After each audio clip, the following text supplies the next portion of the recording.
Okay, it's saying we're live. Hello, hello.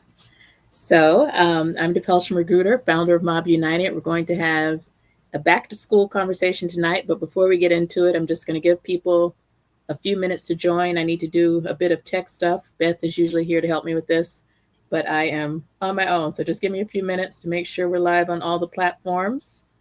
Um, okay, I see the first one. We are good. I'm going to share into our group.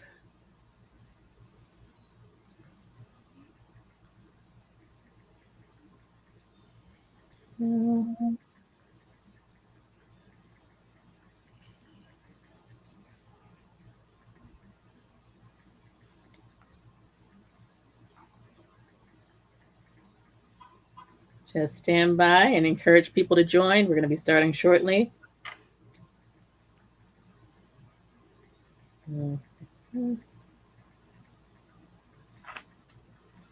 Okay.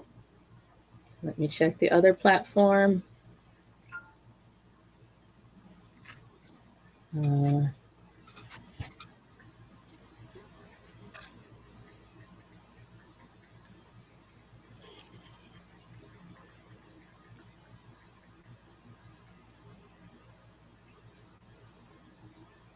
yes.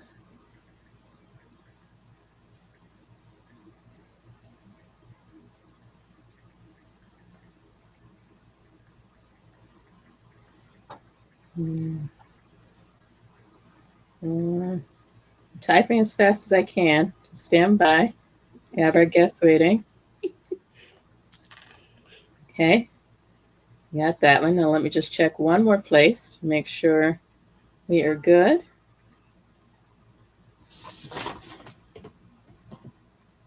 Okay.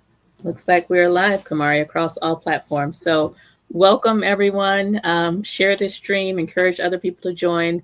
It's back to school time. This is an important conversation. If you're a parent with a child of any age, whether it is preschool all the way up to college, please encourage people to join because we want to talk about how we can set our children up for success this year. In many places across the country, they've already started school. Like in the South, they go back very early.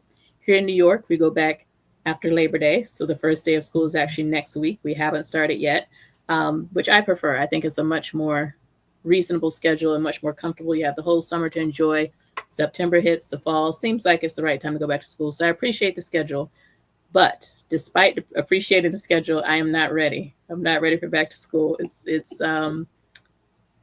daunting to think about just the nature of the schedule, like how regimented you have to be, getting up early, getting these people up and out of the door, doing what they're supposed to be doing. So for me as a parent, back to school feels like going back onto the battlefield. I hate to say that, but I feel like I need to put on my armor and get ready to go to war because it's like a daily battle. And I don't like that I feel that way, but I do. I feel like I'm going back to battle. And honestly, we've done this a few times with our guest, Coach Kumari, who will introduce herself shortly. We've done it multiple years, but like I feel like I basically designed this conversation and webinar because I need it. I need it as a parent. So selfishly, I'm not an expert. I'm trying to figure all this out for myself and want to be in community with others who are also trying to figure it out. So I figured we should bring in an expert. So I will briefly tell you a little bit about Coach Kumari, then allow her to introduce herself. So Kumari Ghafoor-Davis is a parenting coach. She's a social worker. She's an advocate for racial and ethnic justice. She is also an HR professional. She wears many hats. So she will tell you about the various aspects of her life. She's also a mom of 4 children. She will also tell you about that. So she's an expert on many fronts. But we are so blessed to also have her as the chair of the MOBB United Education Committee. So she's been a dedicated member of MOBB United for many years since the beginning. We're now going into our 10th year. Did you know that, Kumari? I know. I thought about that the other day. Yeah. I've been a member since September 2016, August 2016. Right. Since the beginning. You started in the summer of 16. You've been there since the beginning. So thank you for that. But before we get into the conversation, just tell us a little bit about yourself. Tell us about yourself as a professional and as a parent. Thank you so much for having me, Depelsh. I appreciate you. It's so good to see you. I should have said that. It really is great to be see here with you. Yeah. Oh, I've never seen you since we were in Staten Island together. I know, that was like before the pandemic, right? Yeah, yeah, Yeah, yeah, yeah. Like at yeah, that at the show that we had when we had the kids for the college. right. Yeah, Yeah, that might have the been right college before fair. pandemic. Yep, the college So fair. we'll have to do that again, and we'll have to get together outside of that. But you can tell us where you live, like tell us everything. Okay, so I'm currently in Pennsylvania. I grew up in New Jersey. My husband and I moved to Pennsylvania in 2014, and we've been Hmm. here now for about 11 years, 11 to 12 years. Okay. Yeah, yeah. Yes, and tell us what you do.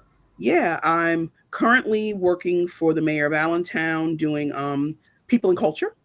I also am a professional and I do clinical work still. I'm still a social worker. I'm still a parent coach. I'm also an adjunct professor. I've taught at several colleges and universities. I've been teaching now higher ed since like 1999. So it's been a Wow. really long time. And I've been in social Okay. services since 93. So I definitely have had my share working with parents and children. That's been my field the whole entire time. For Something I have a sure. passion for.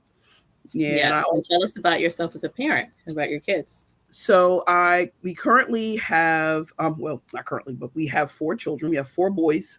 Our oldest is 32, God 27, bless you. 26, and our youngest is 18. We just ushered him off to college last week. Yay.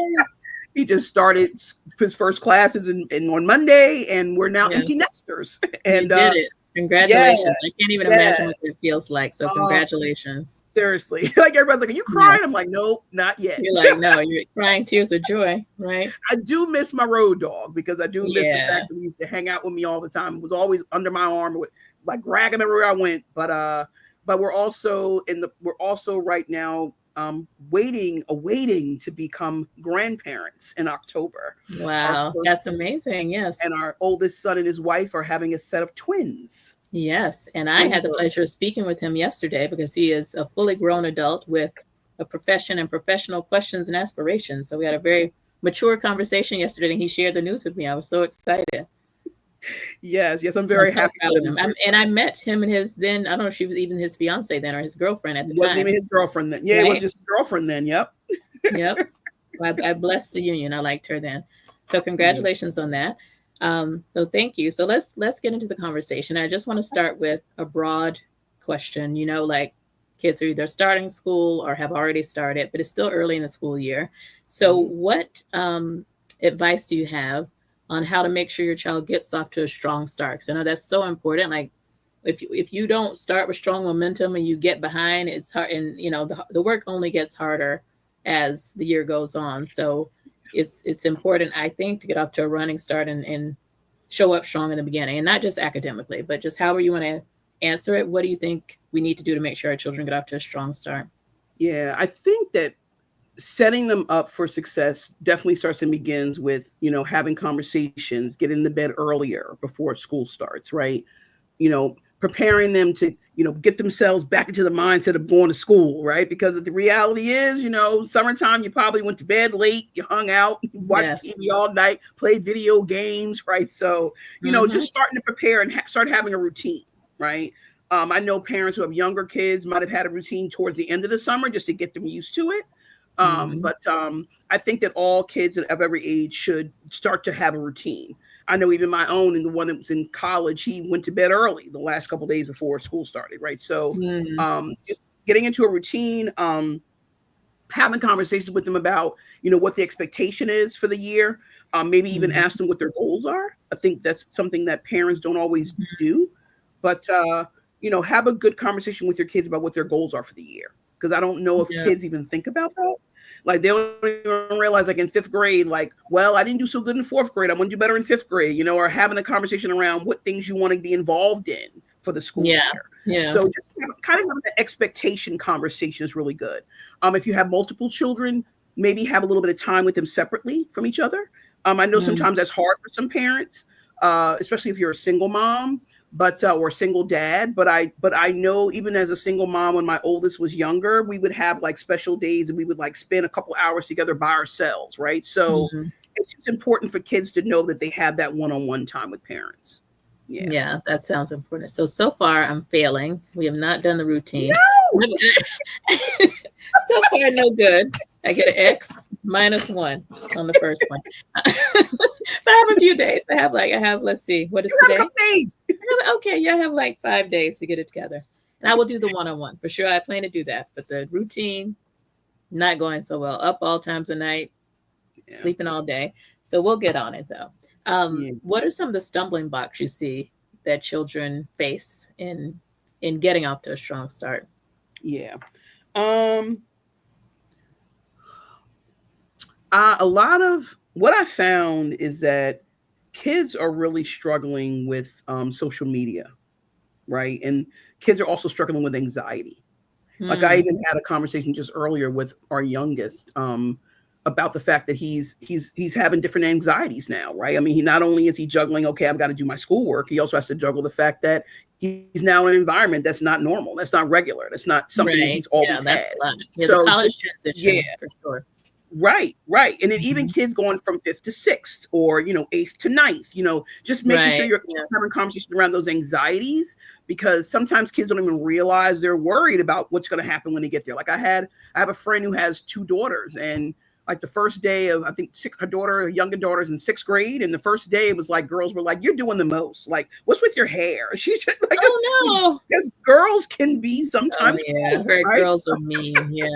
I've heard. Girls I can, and don't I have have all girls. boys. I never experienced it, right? But Yeah, girls exactly. can be Yeah. cruel. So you want to make sure you're having conversation with your kids about their self-esteem and their self-worth, and Hmm. make sure they're not comparing themselves, which happens a lot with girls and boys. You compare yourself to other kids, so just having conversation around those anxieties is really important. Yeah. Also, And it sounds also like it's even particularly important at different transition points, like they're yes, stepping up to another level. yeah, Mhm. transition years are huge for parents. I don't even know if parents even realize those transition years are something that our kids feel too.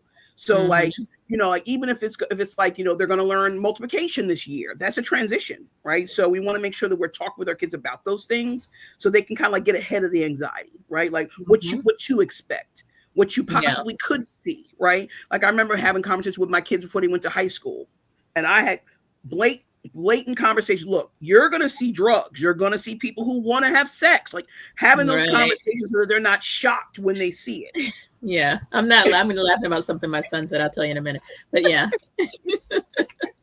Yeah. And also like talking with them about, some of the misinformation they could get. Like, for example, chat gpt, you've got to put a lot of information into chat gpt to get information back for AI, right? So making Mhm. sure that you're having those conversations around them about not giving out too much information. Talk with your kids about the misinformation they might receive, right? So for Mhm. example, when That's you're hard. It's like, very hard for me to recognize that.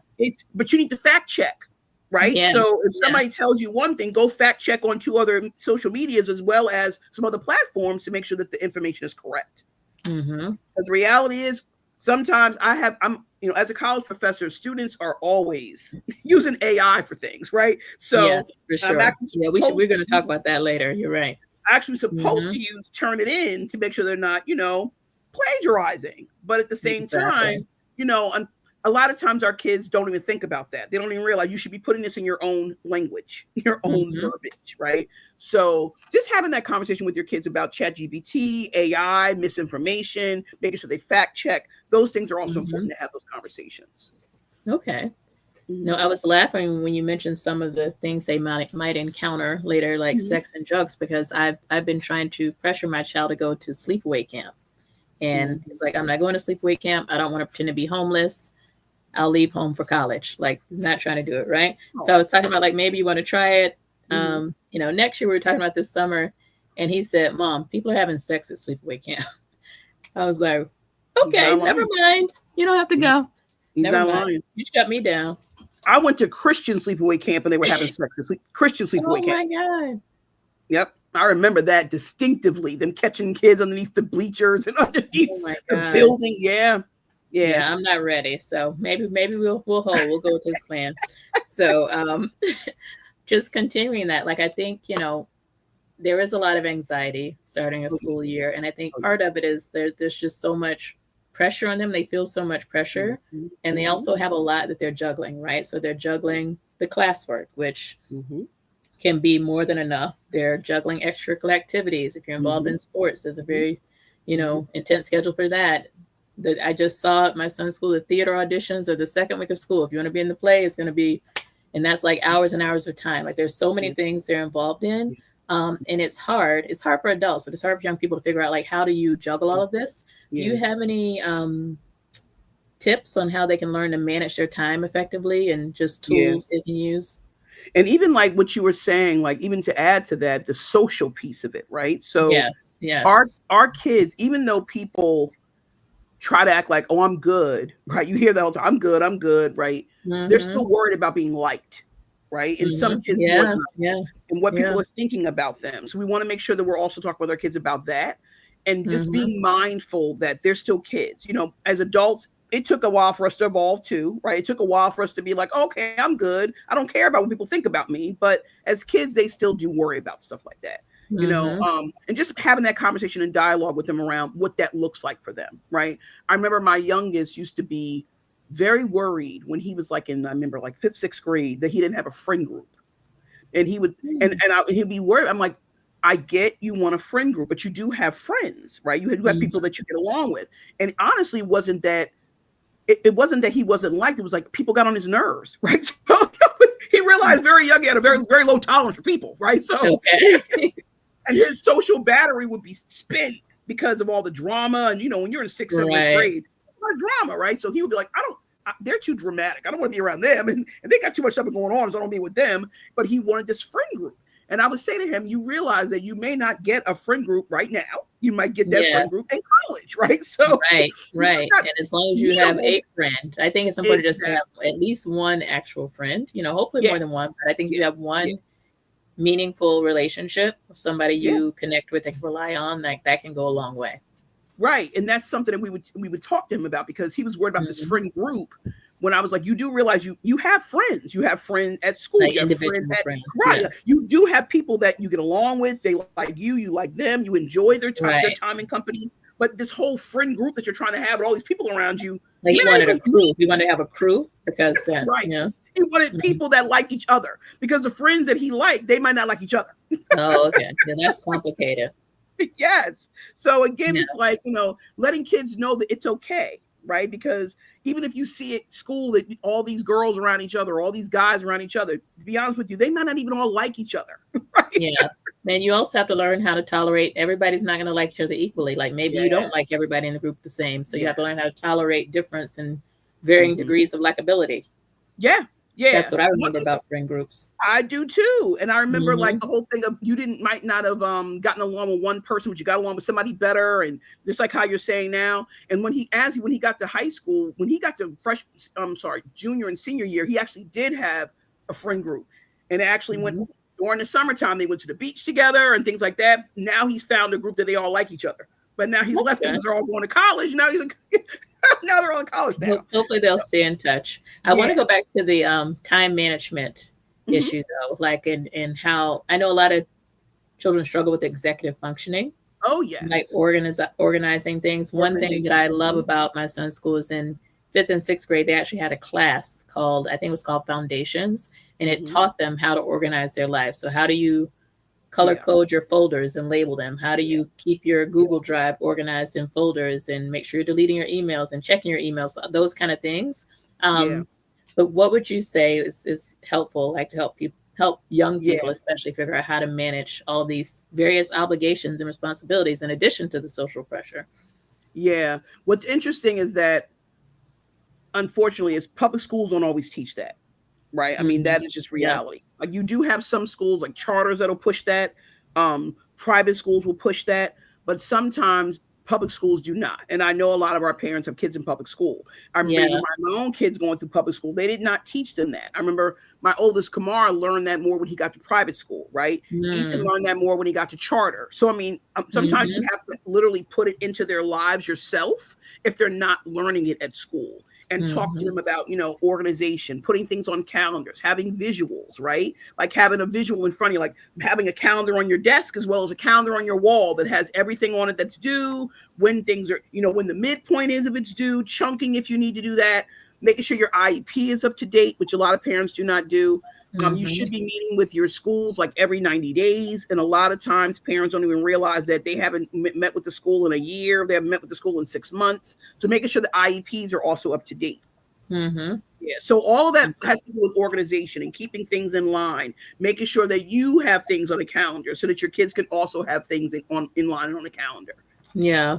Time management is tough, especially considering when you have kids that are in multiple things. Like I've known folks that have kids in cheerleading and another kids in basketball and other ones in, and they'll have multiple children in multiple And sports. multiple things. Yeah. Yeah. So that also has to do with having a calendar and a visual on the refrigerator so everybody sees where everybody is and color coordinating it in that way. And Yeah. you can definitely help our kids with color coordination. Yeah. For sure. Historically, in previous years, I've had like just a printout of all the upcoming dates because I Right. travel a lot for work. I travel globally for Mm-hmm. work, as you know. So I have a date. So like all the times I'm going to be away, all the key appointments and activities for the kids, other Mm-hmm. appointments, evening events, like everything. This year I'm trying a different approach. So we'll see how it goes. But I'm trying the Google Calendar. So I created a Mm-hmm. family Google Calendar. There's Okay. all the same stuff, but on a calendar sent to the other adults in my house who are helping Okay. to manage Okay. this. Uh-huh. So you always see like what's coming up for that week with who, what time, where. So Yeah. hopefully it'll work out. We'll see. It's my first time trying it. I did the printed version before because I think the visual helps. Maybe I'll do both, but you have to have some kind of system. Yeah, and everybody's different, right? Everybody's different. Like some people are good with the visual, some people are good with having on their phone, some people are good with alarms, right? Like so having Mm-hmm. alarm clocks to let you know like when things are happening. Like if you know you have an appointment at 8:30, you have an alarm at 7:45, an alarm at 8 o'clock, an alarm at 8:15, so Right. Yeah. knowing yourself is good. Knowing your Yeah. social battery is good, right? Like being Yeah. able to say that's one of the things I've always admired about my youngest, that he could verbalize my social battery's low, right? He could verbalize that those things are taking up his time, like, and I need to be by myself. Like allowing your kids to have time for themselves is very important as well. So Mm-hmm. I've met parents that have their kids in so many activities that the brain is swamped because they're going from learning lab, then they're going to karate, then they're going to soccer practice, and they're going to baseball. It's like you've got to make sure your kids also have time to breathe. I know we want our Yes. kids to be busy. I know we want our kids to be involved in things. We want them to have this phenomenal extracurricular activities on their college resume, but we want to Mm-hmm. make sure our kids have time to breathe, have time for themselves, have time to chill, have time to be a kid. Yeah, Yes. that's important Very as well. important. I'm gonna steal that. My social battery is low. That's my new quote. Yes. I'm telling Anybody you, Ethan said ask that me to to me do when he anything. was 12. He said to me when he was 12. I was like, you're what? Okay. Is he an introvert? I'm an introvert, so that's like I can tell you when my social battery is low. What I do say. I don't say that. What I usually say, I have no more words for today. I'm out of Mm-hmm. words. I'm not talking to anybody. But if like once I get out of like energy, I may still talk to you, but I'm not saying anything. I'm willing to listen to whatever Mm-hmm. you want to Mm-hmm. tell me. Like most of my friends are extroverts. That's how they found me. Like they came up to me and befriended me. So my friends tend to be very talkative. So I'll just like I'll listen to your long story that I know you're going to tell anyway, but I don't have any more words for today. I love that. Yeah. I honestly, I think he's both. I think he's an introvert, but then he also, when he's in a mood, he wants to be an extrovert. So yeah, and I think my oldest is more of is also an introvert and can be an extrovert. But I think that it's important for us to be able to put those words to that, because Yeah. I don't know if when I was younger I always had those words. Like I knew that I was overwhelmed. I knew that I was like ready for everybody to get away from me, but I didn't know what it was called. So it's Right. good to see Yeah. that they have the words for it now. Yeah. That's great. Yeah. So you mentioned college and like how people feel so much pressure, Hmm. especially once they get to the high school years and the transcript really counts and everything counts. And there seems to be like so much pressure to have it all, to do it all. Hmm. You got to have the grades, you got to show leadership capabilities and a demonstration of leadership. You have to do community service. You have to Hmm. be an expert in something. Are you a star athlete? Are you the star of the Hmm. show? Or do you play the violin? Like everybody has to have something because they're trying to build this college resume. And increasingly, it's very hard to get into college. I'm on the board of my alma mater, Howard University, and I tell people all the time, like, I can't get you into Howard as a B student anymore. Like the average GPA is all A students, so it doesn't matter. Like if you're paying, if you're an alum, like, I can't get you into Hmm. Howard as a B student, and that like even to say that out loud is like crazy to me. Yeah. because a B student is still a very good student. But like you, for so many colleges, more than you would expect, even not just Ivy League in the top tier, for so many colleges now, you have to have an A average across the board, and that puts a lot of pressure on kids. You know. It's a whole lot of pressure. And plus colleges now have like, I mean, I know for like Temple, they had like 40,000 applicants. And I know Howard Yeah, is we the did same too. because Yeah, we have I 40,000. know students that applied to Howard and didn't get in and their GPAs were 3.7. So, That's you what I'm know, saying. yeah, yeah. So I know that schools are definitely want a well-rounded student because they don't want students that are just academic and all they've done is just read books, right? They want the student that's Hmm. well-rounded. So that does put a lot of pressure on kids, especially if they're not interested in sports, right? If they're But at Right. the same time, I know that they also want, they want kids to have their community service hours. They want them to have SAT, ACT. Like I know somebody whose daughter wants to go to school in Florida and she didn't take the SAT because a couple of years ago they weren't asking for it. And now Oh, they yeah. can only Now get in they're there bringing it back, economics right? if they Yeah. don't Tell have me, the like, what are you SAT. seeing in terms of college expectations? How is it shifting? Yeah. Like, there's obviously Hmm. there's a lot going on in this environment overall, right? Yeah. But like, what do you see in terms of how college expectations are shifting Yeah. and what they're looking for? Yeah. So when we were in the throes of COVID, a lot of schools were not requiring SAT, ACT. A lot of schools Yeah. were not. First of all, because people weren't offering it because we were all online. And Mm-hmm. so those kids who graduated like 24, 23, they weren't asking for it, right? So then Mm-hmm. it has shifted back because you have more kids that are applying. You have overwhelming amount of students applying to certain schools, right? So realistically, you do have higher expectations now, like how you said, being a straight A student. You have some schools that are like 4.2. I'm like Yeah. 4.2. Well, I'll tell you, Yeah, like the average GPA for Spelman, the incoming class is 4.0. The I know. average, the average GPA, not the I median, know. not the average, right? Like, yeah, Yeah. That puts a lot of pressure on kids. that's a lot of So pressure. and at the same time, I also tell parents, especially if you're whether you have money or means or whatever, also be realistic, right? Like I've known Mm. people where their kid only wants to go to like Yale or Harvard. It's just like, and that's great. I went to Right. Columbia. You went to Harvard, Yeah. right? But at the same For time, it's grad like school, yeah. make sure that you also have some schools that, not saying that Harvard and Columbia are not achievable because they are, right? But at the same time, don't let that be your only expectation, right? Mm-hmm. And let's be real, some of those expectations are really high and some of them are unrealistic too, right? I mean, if you're got a Yeah. kid who didn't do well one year and they were struggling one year, if you had some adversity, something happened in your household, there's no telling what's going on in your household. You still want to make sure that your Mm-hmm. kids have some other schools that they're applying to. Because sometimes I'll see kids that are putting so much pressure on themselves to go to like Carnegie Mellon. They have to go to Harvard. They have to go to Yale. And again, it's like, there's other great schools, right? Like, and I'm not saying that Yeah. Columbia didn't give me a wonderful platform, right? Because I learned a lot, but let's be real. The information I learned at Columbia, they also learned at Hunter. The information I learned at Columbia, they also learned at Rutgers, right? So, Mm-hmm. parents have to make sure their kids are also giving themselves grace, if you will. Like, Yeah. nothing wrong with shooting for the stars, but there's also nothing wrong with other schools that are Yeah. not Keep in a this broad elite, program. because Mm-hmm. people have that version of elite as, that top tier, yeah. So Right. it's One thing I will say though, in the reverse, I think, and yes, I went to Harvard for grad school and right. Howard for I went to undergrad. I went to Columbia Um, for grad school. Yeah.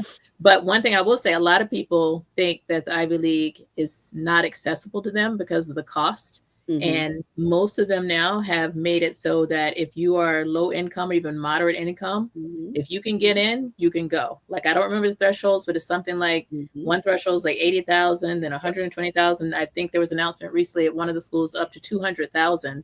You're Yeah. not going to be asked to pay very much, if anything, if that's your Yeah. total household They income. meet the need. They So meet the yeah, need. so I also encourage people to not see those schools as an option. If your kid is academically strong and they can get in, don't Hmm. deter them from applying. And because you Hmm. think you're not going to be able to afford it, you may be able to afford that more than you can afford the state school because they're going to give you free Right. tuition. Right. Right. So Fair I just enough. wanted to make that note. Like, do the research. Like, many of them have switched to Yeah. this model Yeah. of like making it need blind and giving admission to students who perform strong academically and Absolutely. not charging tuition. And in Yeah. some cases, you also don't have to pay the other fees as well. If your income is low enough, you won't have to pay for housing or Right. food or anything else. Right.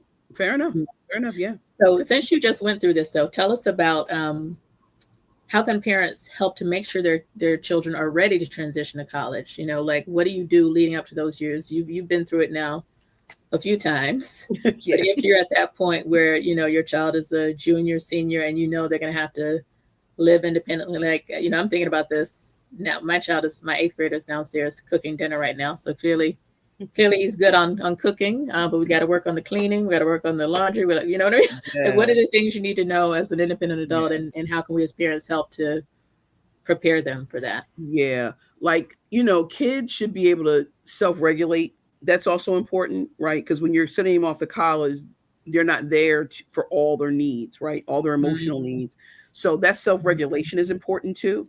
Being able to calm themselves down, be able to use mindfulness to breathe, right? Mm-hmm. Remember that to not, because sometimes again, anxiety can also take place and ruin a semester, right? So, but also at the same time, we also have to talk with them about making sure they're tidy, making sure they're cleaning up after themselves. I mean, I have had so many college students, as a director of a program for college bound students, I had so many students that would tell me, my roommate's a slob, right? So I don't want to Yeah. live with them next Okay. year because of that, right? So again, clean up after yourself, right? Keep your Mm-hmm. clothes clean. Don't have like dirty socks inside of a drawer for months and months, right? So making sure that we're talking with our kids about hygiene, taking care of themselves, keeping themselves up, cleaning up after themselves.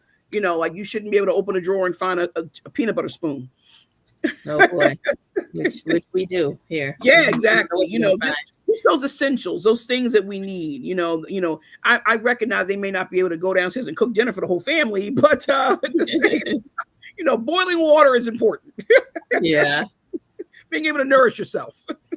Yes, and it's interesting you went to self-regulation first. I didn't even think of that. Like, Yeah. how do you learn to do that? Because a lot of adults I know aren't that well self-regulated, honestly. No, So where no. where are they learning how to self-regulate? Yeah, like one of the things that I put in front of my students a lot when I was an administrator was mindfulness, like how Hmm. to breathe, using stress balls. Like if you know that you are a person who gets agitated or has anxiety, like having something in your hand that allows you to move your hand around while you're talking. Things like Hmm. that. Self-regulating is very important to folks, right? It's something that we need. It's something adults don't always have either, right? Being able to regulate your emotions. Social emotional intelligence Yeah, is huge. It is yeah, huge. So many adults do not have good social emotional intelligence. yeah. And what are the signs of an unregulated person? Un I don't know how I'm saying it, the unself-regulated person. How does that person show up? How do we Well, recognize the person who didn't learn this? well, for one, quick temper, right? Quick temper, right? Not being able to express yourself, which again comes back to being able to say, there's some adults that can't say I am frustrated because, right? They just immediately go to anger, right? So and we definitely should be being mindful of, if you need therapy, getting therapy, right? If you Yes. need to be able to work with somebody for medication monitoring, get something like that. Like if your kid is on meds, making sure they're talking to a therapist at the same time, making sure they're seeing a Hmm. psychiatrist regularly, because again, you don't want to just put your kids on meds, because a lot of parents have their kids on meds and then I'm monitoring it, right? So again, Yeah. all of that thing with self-regulation is very important. Being able to say I am exhausted and being able to express that and feel that and own it, right? That's why I was always so impressed by Ethan, who could say, my social battery's low, right? At 12, right? So, it's about being able to recognize who you are and honoring yourself, right? Because we got to honor ourselves. A lot of times we do not do that. And unfortunately, that has a lot to do with why we have quick tempers, why we're short Yeah. tempered, why we get angry, why we can't express ourselves. So, all of that is very important. And mindfulness is important in that. And I would imagine like these are skills that it's best to develop young. Like I don't know if you missed the window if you're able to learn these things in adults, because there are, as I said, a lot of unregulated adults out here just A roaming the whole lot. world. So like, is there like a developmental point you think where you can't learn these things? Like if we don't instill this in our children. Well, it has to be intentional too, right? So if you miss, if say for example you have an adult that does not have good EQ, social emotional intelligence, right? They can definitely be more intentional about their temper. If I know I have a poor temper or a bad temper, I can be more intentional about what upsets me. I can be more intentional about what my triggers are. So, and that's a kid too. There's kids who have very short tempers, right? But Yeah. being mindful and being intentional and being consistent is what can make it better and what can change it over time. Because if Yes. I can recognize that I have it now, when a trigger comes up, I can say, you know what? I'm getting annoyed. I can remove myself from the situation, right? So, Exactly. Yeah. just being intentional is really important. So as an adult, just start being more intentional. Yes. And if that doesn't Mhm. work, please get some medication, people. Yes, Don't be please. ashamed. If you need And it, do get it. not be ashamed. Do not be ashamed. Right. Because I mean, and what's crazy is that, like, I was even telling my students yesterday, because one of the topics we're going to talk about this semester is war on drugs, and talking about, from like crack babies to opioids, right? I mean, because the Mhm. reality is, again, people grasp at what makes them feel better. People aren't Yeah. just going on drugs for no reason, right? People are doing these things because there's something else going on. So Right. being They're able trying to, to cope. They're trying to like yes, it's a self-soothe in coping some way. mechanism. Hmm. Yes, it becomes a coping mechanism. So, just being more mindful of that.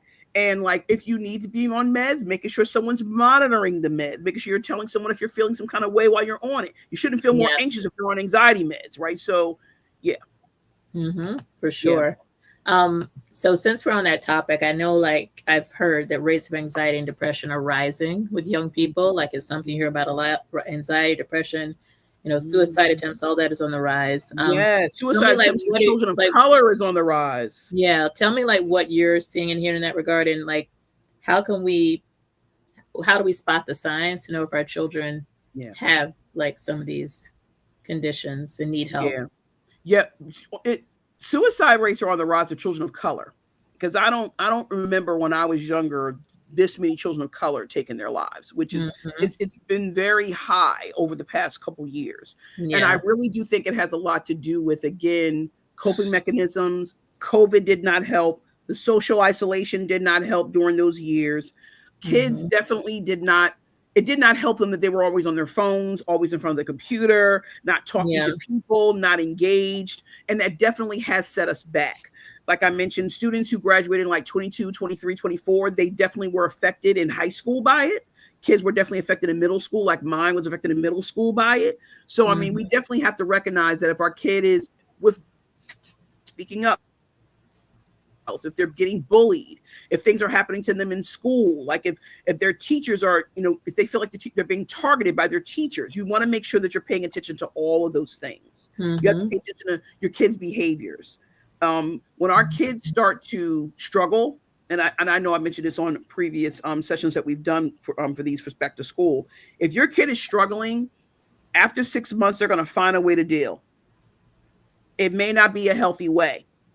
Mm. So if your kid is struggling, if you know they're struggling, you want to get them help immediately. You don't want to wait. You don't want to like let it fester and get worse and worse and worse, right? You want to try and get them help, because a lot of times parents say, oh, they're just adjusting, or they're just going through something. They'll be okay. We want to work on trying to get them help immediately so that they're not figuring it out on their own, because Mhm. sometimes drugs end up being a part of it. They end up vaping, they end up starting to be promiscuous. Like all those things can happen to cope with what's happening in Right. the world. But how Yeah. do we know? Like, what are the signs? How do we know if they need Yeah. help Like immediately? being withdrawn, if they're depressed, if you find they don't want to wash, if they don't want to get out of bed, if they're not eating properly, if they're sleeping too much, if they're sleeping too little, like all those things are signs of depression.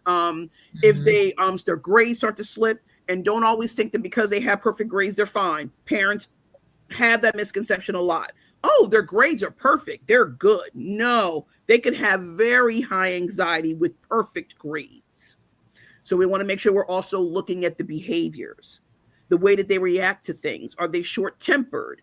Do they get angry quickly? Do you find that they are just like always whispering in their room? Are they talking to a certain person? Are they online doing inappropriate things, or inappropriate people contacting them online? Like, you have to pay attention to things like that as a parent, Mhm.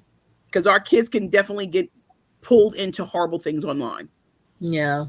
Yeah. Yeah. You mentioned a lot of things, but the isolation from the pandemic still Yeah. having an effect. They Yeah. are on social media a lot, and like I wonder about the impact on socialization. Like when we were growing up, you had Mhm. to like walk up to people, introduce yourself, Mhm. try to make Mhm. friends, experience Mhm. rejection, like you're not Mhm. always going to be successful. Like, what are you Mhm. seeing in terms of the impact on socialization with this Yeah. generation, the implications for it? What's interesting is there's even been research out there that you know how they had this maybe 10 years ago, 5 to 10 years ago, they started this, everybody gets an award, everybody gets a participation certificate. Yes, participation trophies and We don't medals. have winners now. Everybody's a winner. Everybody's a winner. Yes. That a lot of people feel that harms our kids, right? And I'm Mm. not saying that everybody shouldn't get us some kind of something like thank you for being here, but everyone should not get an award. Like if my kid was on the court and scored 50 points, right? Right. They should get an award for scoring those 50 points, right? So Yes. you know, Yes. we want to make sure that we're being Yes. realistic. A lot of people Mhm. felt that participation award caused our kids to feel like they deserve, and it gives them entitlement. And we want to Mhm. make sure our kids stay away from entitlement because that can harm them later, you know? So I think that it definitely hurt us in that regard. A lot of research has talked about that.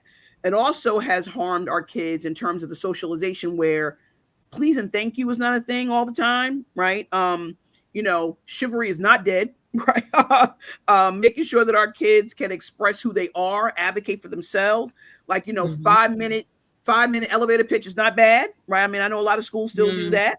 Mhm. Being able to say who they are, what they do, what they're good at, those things are important, right? Yes. Elaborate on that. Everyone might not know what the 5-minute elevator pitch is. Can you just explain that? Yeah. So like it's kind of like expressing who you are. Like sometimes they do it in public speaking classes in high school, Yeah. I know too. But I know a lot of times they do it in college. But just your kid knowing who they are and what they're good at. Right. Like Mhm. my name is Kumari Ghafoor-Davis. I am good at this. Right. You know, I love art. I love painting. I love drawing. Right. So, you know, like being Mhm. able to express who you are as a person, because unfortunately, a lot of kids, I think, during COVID lost their sense of self, being isolated. Mm.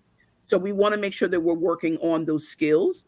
And I Yeah. think we were talking about right before this session, we are saying how people are not staying in jobs as long as they used to, right? Yeah. I So was gonna you say, how have does this folks show who up in the just like workplace? Yeah. it definitely shows up in the workplace. People can't be in groups. They struggle being in groups. They struggle, you know, being a team player. It's all me, me, me. You know, and then you know back in the day it was like there's no I in team, but you know you do have to work in teams a lot at work, so you've got to be able Yeah. to do that. And this perception of it's all about me is very unhealthy, very Mhm. unhealthy. Yeah, Yes, and as because you're a lot saying, of people jobs are are required. leaving jobs a lot sooner, Yeah, right? yeah. They're not here for the 25-year gold watch. Not interested. No, they are not. But then you know what? That also shows up in society where companies are not good to their employees the way they used to either. So Absolutely. Yep. that's part of the reason why people don't stay the way they used to. People who would stay at IBM for 30 years and they got laid off and then was no pension, right? Mhm. Folks who were a part of that whole Enron who gave 30, 40 years of their life and then the company went bankrupt and now their pension's gone, right? So, Exactly. So there's no a lot of loyalty on either side. Yeah, right, they're right. reacting in kind. I want to talk a little Yeah. bit more about like social media and the constant access to devices, and Mm-hmm. we also haven't talked about AI and how that's playing into their lives. Like, what impact do you think this has, and how should we, as parents, think about balancing their use of technology overall? Right.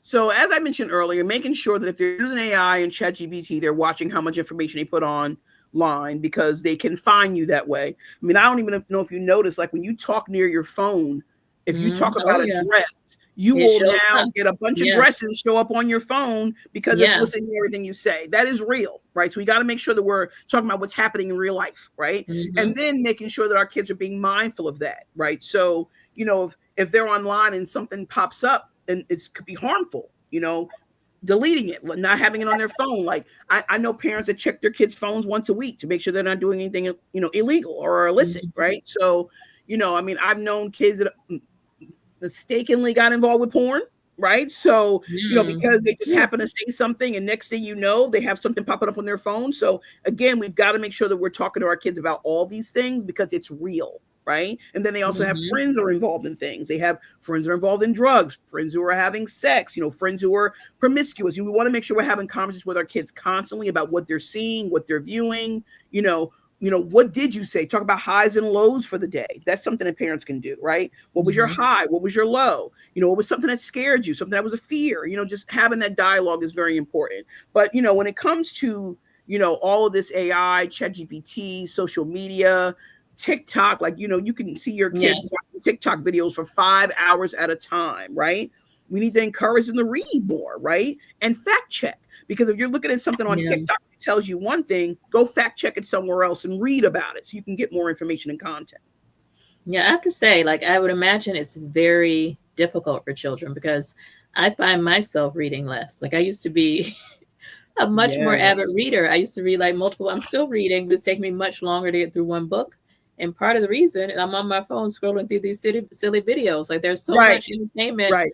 constantly coming at me on all kind of different Right. topics. And Right. I get caught up in it as someone who grew up reading and writing by hand. So I can only imagine if you've always had this, how distracting it would be. So Absolutely. I don't feel for them because I mean I don't you know, I don't blame them in some regards because even with me as an adult at this age, it's hard for me to stay away from these silly videos. I know. And it's almost like you're a little squirrel, right? Like everything comes Yeah, up, pops up and in front another of one, you. And here's another one, here's another.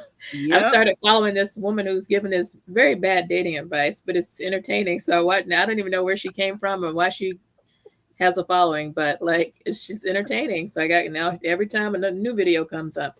It's funny. As I've been going through menopause, I've fallen in love with Melanie and We Do Not Care. Oh yes, yes, yes. That one too. I love her.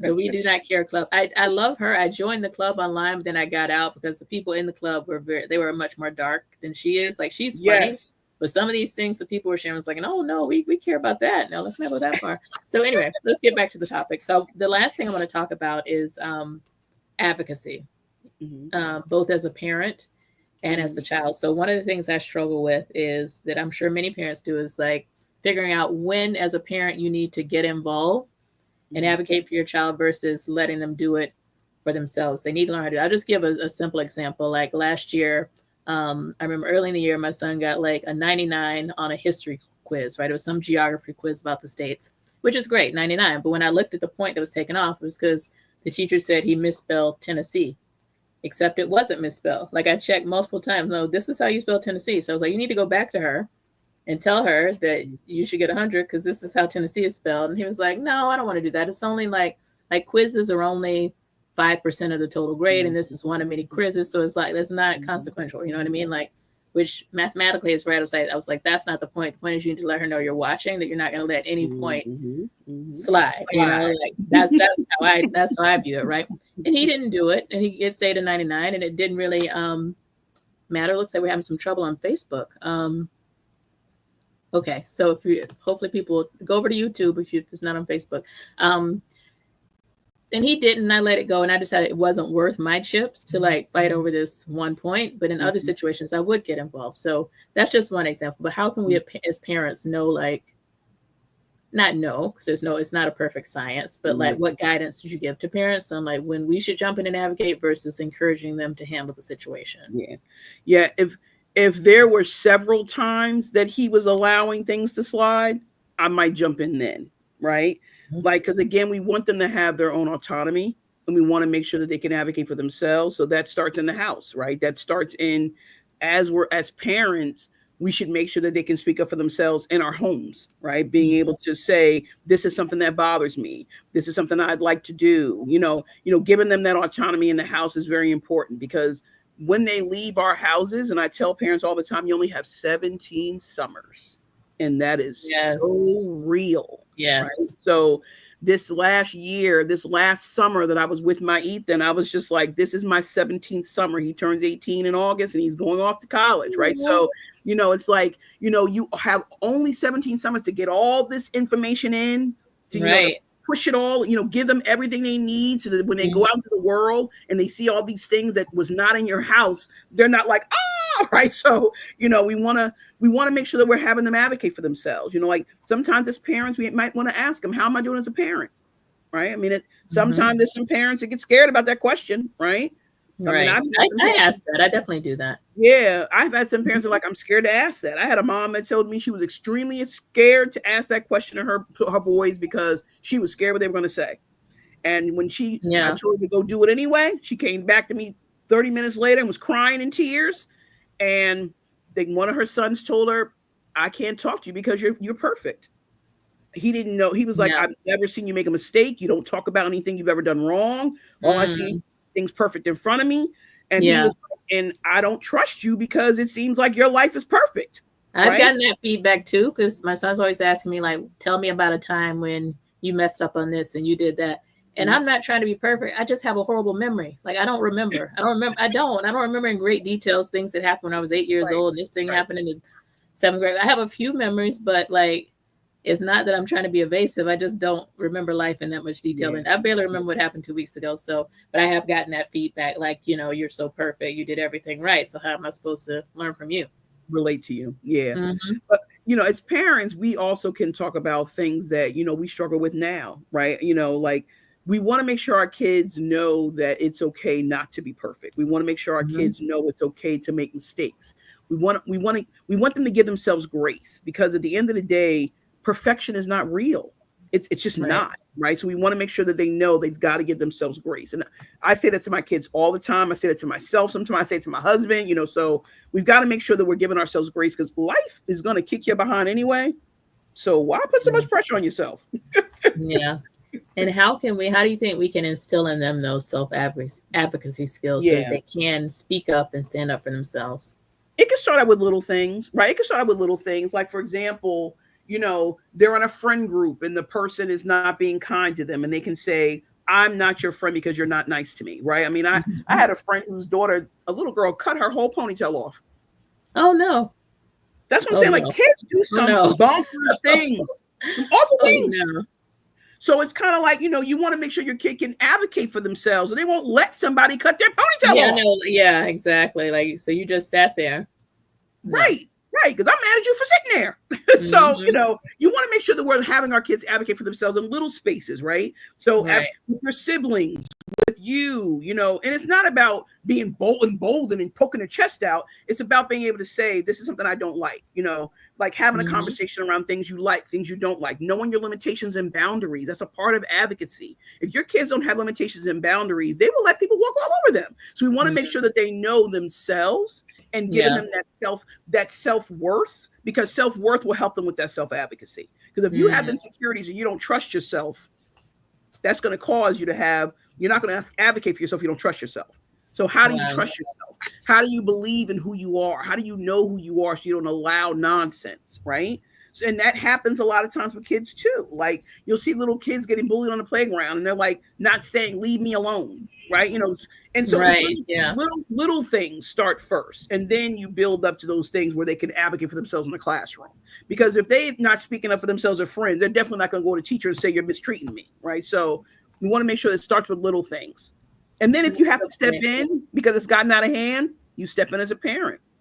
You advocate for your kid. Like I But said, let them try to handle it first. yes, let them try to handle it first, right? Like, because Hmm. again, like I said, the IEP, like, knowing that your kid needs an IEP, if your kid has an IEP, making sure that you're staying on top of that, advocating for them in that sense, having your kid advocate in that sense. Like, Hmm. when we first got a 504 for our youngest, he didn't realize that he needed those services. That was something that he needed. He needed a little bit more time on tests, right? He needed a Right. little bit Yeah. more time when he needed chunking when he had his assignments, right? So it's Hmm. important for kids to say, you know what?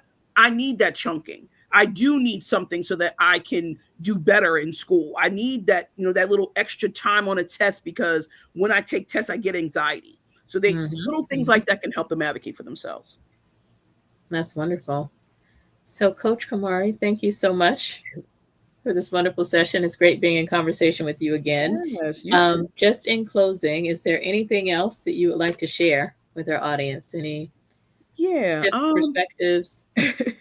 I just tell parents, give yourself grace, and then tell your kids to give themselves grace.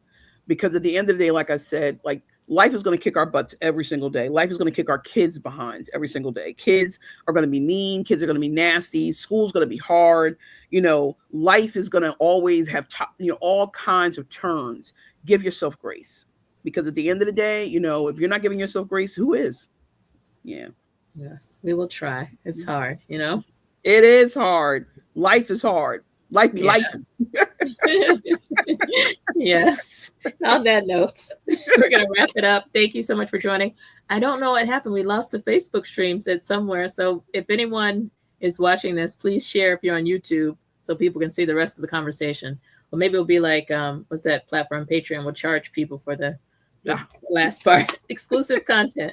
So I'm kidding. But Thank you so much, Kumari. Great to see you. Great to see And you. congratulations to you on making it not through the parenting journey, you made it to a major, major milestone, which is becoming an empty nester, getting Yeah. your last son off to college. Congratulations. It's a Yeah. really And big deal. getting to know my husband again and figuring all that out, right?